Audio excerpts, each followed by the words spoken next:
খগেন্দ্রনাথ মিত্রের গল্প লাঠির গুণে। গল্পটি যদি তোমাদের ভালো লাগে তাহলে আমার চ্যানেলটি লাইক, শেয়ার ও সাবস্ক্রাইব করো। দীর্ঘ 3টি বৎসর চেষ্টার পর একটি চাকরি জুটল। কর্মস্থল কলকাতা থেকে বেশি দূর নয়, পিয়ালী নদীর ধারে এক ইট খোলায়। কর্ম হলো কেরানিগিরি ও ইট খোলার খবরদারি। মালিক থাকেন কলকাতায়, তার নানা কাজ। মাসে 2-1 বার ইট খোলার তদারক করতে যান। বললেন, কাজে সেখানকার যা কিছু সব করতে হবে তোমাকে, এমনকি খরিদ্দারদের কাছ থেকে কখনো কখনো টাকা আদায়ও করতে হবে। জায়গা ভালো, কাজও বেশি নয়। বললাম, খাটতে আমি ভয় পাই না স্যার। গোড়ায় কথা সকলেই বলে হে, কিন্তু 2-3 দিন যেতে না যেতেই সরে পড়ে। সেজন্যেই এদেশের লোকের উন্নতি হয় না। বলে কর্তা এমন ভাবে আমার দিকে তাকালেন যেন আমিও পালাবো। তারপর আবার বললেন, মন দিয়ে কাজকর্ম করলে এ ইটের পাজা তোমার কপালে সোনার পাহাড় হয়ে উঠবে। আগে হ্যাঁ, তোমার জামা কাপড়ের অবস্থা দেখে মনে হচ্ছে টাকা পয়সা হাতে নেই। সেখানকার খাওয়া দাওয়ার খরচ অবশ্য তোমার, আর থাকবার খরচ আমার। ঘরের ভাড়া দিতে হবে না। সরকারের কাছ থেকে 2.5 টাকা নাও, বলে দিচ্ছি। কাল সকালের গাড়িতেই রওনা হওয়া চাই। আগে হ্যাঁ, আমিও কলকাতা ছাড়তে পারলে বাঁচি। বসে বসে দুবেলা অন্ন ও অন্নদাতার তিরস্কার ভক্ষণের ফলে অজীর্ণতা দেখা দিয়েছিল। 2-1 শুভাকাঙ্ক্ষী বললে সে হলো বাঘ, কুমির আর ডাকাতের জায়গা। বললাম, ক্ষতি কি? সাহেবরা হচ্ছে ভীষণ জায়গায় গিয়ে টাকা রোজগার করে। এ যুক্তির বিরুদ্ধে আর আপত্তি চলে না।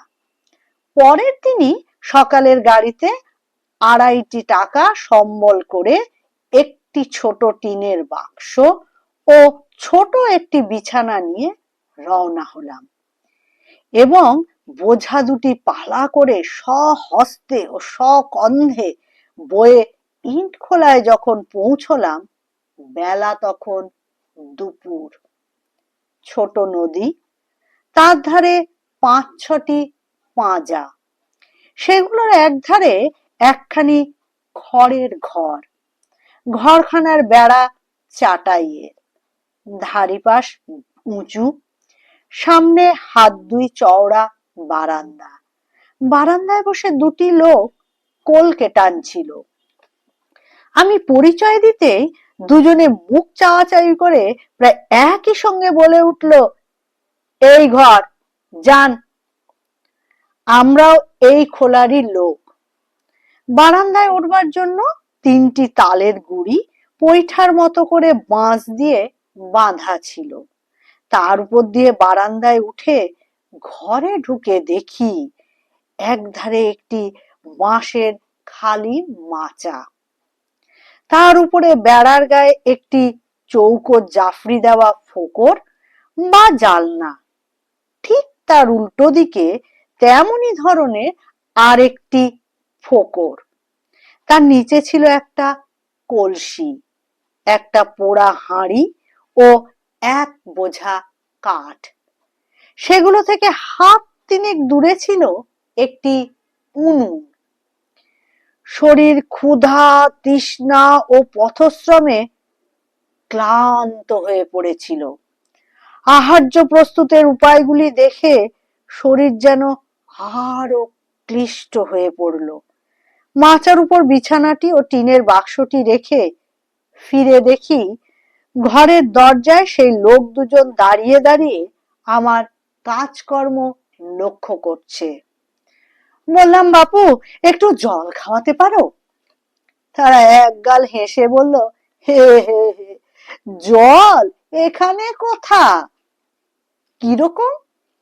এই ওই যে নদী। ওর জল মুখে দিতে পারবেন না, লোনা। এখানকার লোক তবে কিসের জল খায়? কুয়োর, পুকুরের আর যেসব জলের নৌকো এই নদী দিয়ে চলে সেগুলোর। ইটখোলায় কুয়ো নেই? আছে, কিন্তু আপনার আগে যিনি এখানে ছিলেন তিনি ওর মধ্যে একদিন মরে ভাসতেছিলেন। আমার গলাটা আরো শুকিয়ে গেল।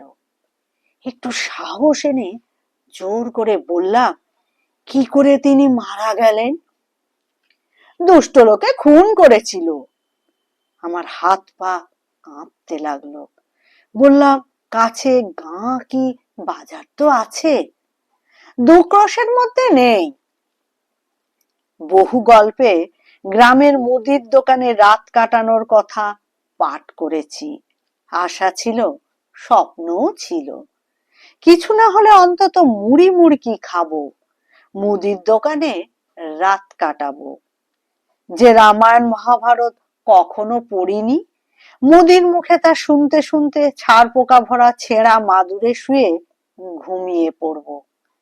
কিন্তু সাবানের ফেনার মতো সব হঠাৎ ফেটে শূন্যে মিলিয়ে গেল।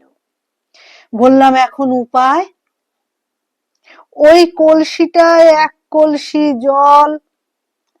ওই কলসিতে এখন হাত দেয় কে? ওই 7 দিনে ওর মধ্যে সাপে বাসা নিয়েছে, বাদলা এখনো কাটেনি। সময়টা শরতের হলেও আকাশ থেকে তখনও মেঘ ভার দূর হয়নি।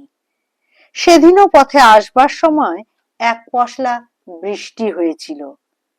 শরীরে আমার শক্তির অভাব নেই জানতাম, মনেও সাহসে ভরা। এই 2 কারণে অসীম সাহস প্রকাশের ইচ্ছা কখনো কখনো হতো, এবং তার ক্ষেত্রাভাবে মনে কিঞ্চিত খেদও ছিল। কিন্তু সেদিন যেন কেমন হয়ে গেলাম। শক্তি ও সাহস দেখাবার ক্ষেত্রের মাঝে গিয়ে দাঁড়াবার আগেই পা দুটো যেন পিছলে যেতে লাগলো।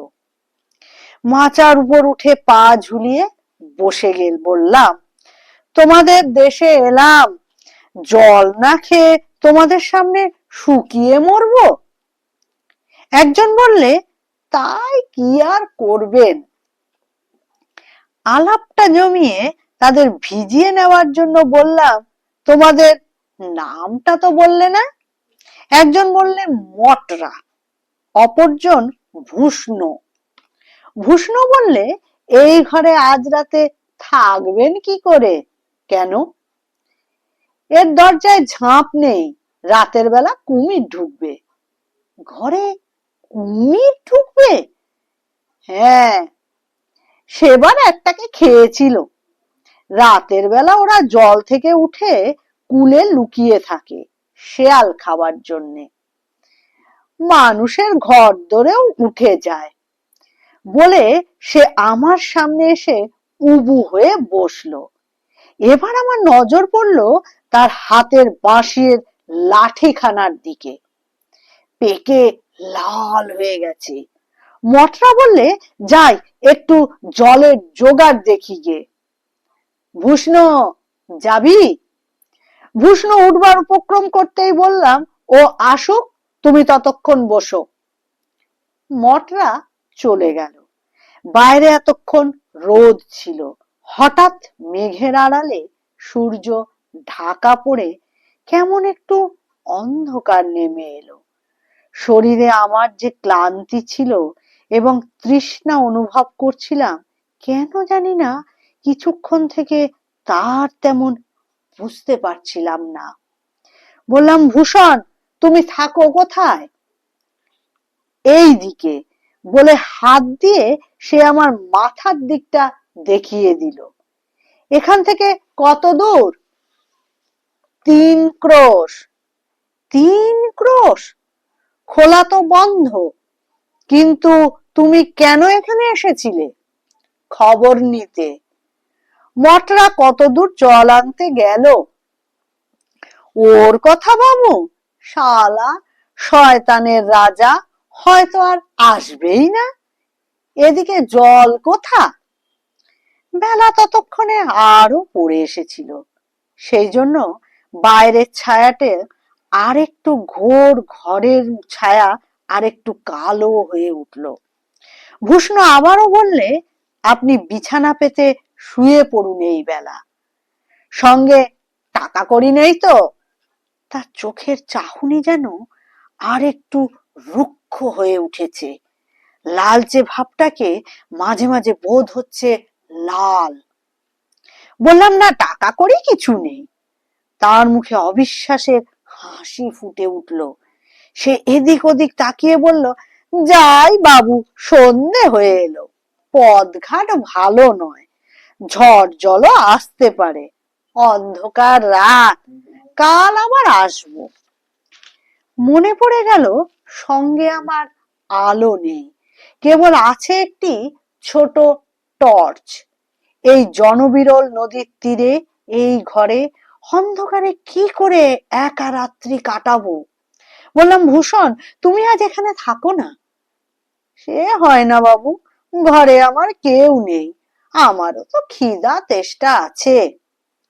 মজুর আর কারিগরদের রোজ তো আমার হাতে, তোমার রোজ বাড়িয়ে দেব, ডবল রোজ তো এখনই আদায় করব। জিজ্ঞাসা করতে যাচ্ছিলাম কেন, কিন্তু সহসা বাধা পড়ল। জানলা দিয়ে নদীর ওপারে অনেক দূর পর্যন্ত পরিষ্কার দেখা যায়। দেখলাম একখানা বেশ বড় নৌকো ভাটিতে যাচ্ছে। বললাম, ভূষণ, ওইটি হয়তো জলের নৌকো, একবার এগিয়ে দেখো না। জলের নৌকো আসবে কাল, ওরা ইট আনতে যাচ্ছে। হতাশ হয়ে পড়লাম। সেখানে রাত কাটানো অসম্ভব, অথচ কোথায় যে যাব তাও বুঝতে পারলাম না। একবার ভাবলাম স্টেশনে চলে যাই, কিন্তু তাহলে পাকা 2.5 ক্রোশ পথ ভাঙতে হবে। পথে কাদা, রাত অন্ধকার, দুটো বাঁশের সাঁকো আছে, সেখান থেকে পড়ে যাওয়ার বা পথ ভুল হবার সম্ভাবনাও খুব। এখন এই বিপদে একমাত্র সহায় ওই ভূষণ, কিন্তু ওর ব্যবহারে মনুষ্যত্বের কোনো চিহ্নই দেখা যাচ্ছে না। ভূষণ উঠে দাঁড়িয়েছিল, আমিও মাচা থেকে নেমে তার পাশে দাঁড়ালাম। সে ঘর থেকে বারান্দায় বেরিয়ে গেল, আমিও তার পিছন পিছন গেলাম। পশ্চিম আকাশ জুড়ে মেঘ করেছিল। অকাল সন্ধ্যায় ছায়ায় সব আবছা হয়ে এসেছে। দূর থেকে একটা হাঁক ভেসে এলো। লক্ষ্য করলাম ভূষণ চঞ্চল হয়ে উঠল, কিন্তু আমার মনে হলো ও হয়তো মটরা, আমাদের হদিশ নিচ্ছে। বললাম, ভূষণ, ওই মটরা? সে হেসে বলল, সেই আশায় থাকো বাবু, আমি চললাম। সে বারান্দা থেকে পৈঠায় পা দিল। আর আমার আশা নেই, কিন্তু সেই সঙ্গে আমার প্রাণে বাঁচবার ইচ্ছাও প্রবল হয়ে উঠল। হঠাৎ আমার পরিষ্কার মনে হলো ভূষণ ও মটরা ডাকাতের দোসর। দূর থেকে ওকে কে যেন ইশারা করলে। আমার সঙ্গে মূল্যবান কিছুই নেই, আছে কেবল প্রাণটা। অবশ্য তারই মূল্য আমার কাছে এত যে বাঁচতে গিয়ে মরতেও পিছু পা নই। 2 আনা পয়সার একখানা পুরনো কাপড়ের জন্যও আমাদের দেশের ডাকাতরা মানুষ খুন করে। আমিও ভূষণের পিছন পিছন নেমে গিয়ে বললাম, ভূষণ, তুমি যখন থাকবেই না তখন তোমার বাঁশের লাঠিখানা আজকের মতো আমায় ধার দাও। বেড়ে কথা বলেছ, তবু একটু সাহস হবে। তুমি লাঠি চালাতে জানো? পারি কিনা দেখি। বলেই আমি একটানে তার হাত থেকে লাঠিখানা কেড়ে নিলাম। বেশ ভারী লাঠি। ভূষণের চোখ দুটো ফসফরাসের মতো জ্বলে উঠল। সে হাত বাড়িয়ে বলল, দে লাঠি। বললাম, চুপ, একটি কথা বলেছ কি এই লাঠি দিয়ে তোমার মাথাটা মাটির হাঁড়ির মতো গুড়িয়ে ফেলবো। দেখেছো আমার হাতের কবজি দুটো? ভূষণের দৃষ্টি ও মুখের চেহারা হয়ে উঠল অসহায়, ক্রুদ্ধ বাঘের মতো। দাঁতগুলো এক একবার কড়কড় করতে লাগলো। বললাম, ওঠো ওই বারান্দায়। সে তেমনি দাঁড়িয়ে পড়ল। 1, 2, 3। সে বারান্দায় উঠল। ঘরের ভিতর চলো। সে ঘরে ঢুকলো। ওই বিছানার বাক্সটা মাথায় তোলো। সে একবার আমার দিকে প্রখর চোখে তাকিয়ে সে দুটো মাথায় তুলে নিল। চলো আমার আগে আগে, কোনো শব্দ করলে বা ছুটলে তোকে মেরে ফেলে নদীতে ভাসিয়ে দেব। নদীর ধারে ধারে পথ, সে আমার আগে আগে চললো। আমি চললাম ঠিক তার পিছন পিছন। সিকি মাইল যেতে না যেতেই অন্ধকার গাঢ় হতে লাগলো। নদী পারে শিয়াল ডেকে উঠলো। আমি টর্চ জ্বালালাম। টর্চের আলোটা রইল ভূষণের পিঠের উপর। সে চলে আর মাঝে মাঝে জোরে নিঃশ্বাস ফেলে। তখন মনে হয় একটা বুনো মহিষ ফোঁস ফোঁস করছে, কিন্তু সে বন্দী। এবার ডাকলাম, ভূষণ। সে সাড়া দিল না। ভাবলাম, যে শাস্তি দিয়েছি এর উপর আর তাকে অপমান করতে চাই না। এমনি করে প্রায় 1.5 কোষ পথ পার হয়ে প্রথমে সাঁকোটার এপারে এসে পৌঁছালাম। ভূষণ ফিরে দাঁড়িয়ে বললে, বাবু আর যেতে পারবো না। তোকে যেতেই হবে। না হুজুর, শুধু শুধু আমাকে জেলে দেবেন? কিরকম? পুলিশ থেকে আমাকে সাঁকো পার হতে বারণ। মিছে কথা। পুলিশ থেকে আমার সাঁকো পার হওয়ার বারণ, এ কথা মিছে নয়।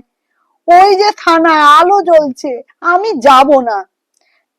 তুই আমাকে আজ তাহলে মেরে ফেলতিস? বেট করে লাগলে হয়তো মরতেন, খুব বেঁচে গেলেন। ওটা যে থানা, তোর কথায় বিশ্বাস করি কেমন করে? হয় না হয় হাঁক দিন। হাঁক দিতে হলো না। ওপার থেকে মোটা গলায় হাঁক শোনা গেল, কোন বা? ভূষণ তৎক্ষণাৎ সেখানে বসে তার মাথার বোঝা মাটিতে ফেলে এক লাফে অন্ধকারে ডুবে গেল। আমিও সভয়ে বিছানা ও বাক্সটা হাতে নিয়ে সন্তর্পণে সাঁকো পার হয়ে দেখি সম্মুখে 2 লাল পাগড়ি, তাদের হাতে বাঁশের লম্বা লাঠি, গায়ে উর্দি। আমার বুকের ভার নেমে গেল। তাদের একজন অন্তত স্থূল কণ্ঠে জিজ্ঞাসা করলো, তুম কৌন হো? নিজের দুরবস্থার কথা বর্ণনার পর স্টেশনের রাস্তার কথা জিজ্ঞাসা করলাম। সে বলল, সিধা, বহুত বাজ গিয়া, শালা লোক। তার পরের বিশেষণগুলো আর বুঝতে পারলাম না। যত দূর পারলাম তাড়াতাড়ি পথ চলতে লাগলাম। যখন স্টেশনে পৌঁছালাম রাত তখন 9টা। আধ ঘন্টা পরেই গাড়ি। পকেটে আগাম মাহিনার কিছু তখনও অবশিষ্ট ছিল, তাই দিয়ে টিকিট কেটে কর্মস্থল থেকে সুদীর্ঘ 15 ঘন্টা পরে কলকাতায় ফিরে এলাম। সেদিন অন্ন লাগলো মিষ্ট, অন্নদাতার ভাষাগুলোও লাগলো মোলায়েম। তারপর তো অনেক দিন কেটে গেল।